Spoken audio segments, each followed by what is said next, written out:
LP, UP, CATED, Education and Child Psychology, Class 27, ഭാഷാ വികസനം, language development.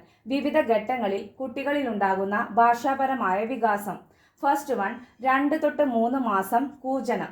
ശിശു പുറപ്പെടുവിക്കുന്ന ആദ്യ ശബ്ദങ്ങൾ വാഗീന്ദ്രിയങ്ങളുടെ യാദൃശിക ചലനഫലമായി ഉണ്ടാകുന്നവയാണ്.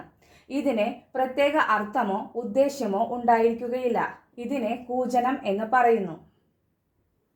സെക്കൻഡ് വൺ, 6 to 7 മാസം ജൽപ്പനം. കുട്ടികൾ അർത്ഥമില്ലാതെ ചില ശബ്ദങ്ങൾ കളിയുടെ രൂപത്തിൽ ആവർത്തിച്ച് ഉച്ചരിച്ചു കൊണ്ടിരിക്കും.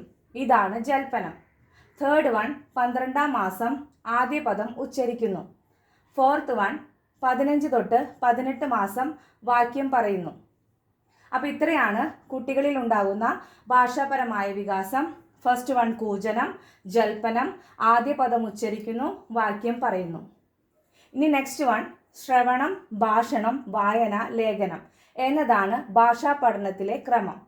അതായത് ലിസണിങ്, സ്പീക്കിംഗ്, റീഡിംഗ്, റൈറ്റിംഗ്. ഇതാണ് ഭാഷാ പഠനത്തിലെ ക്രമം.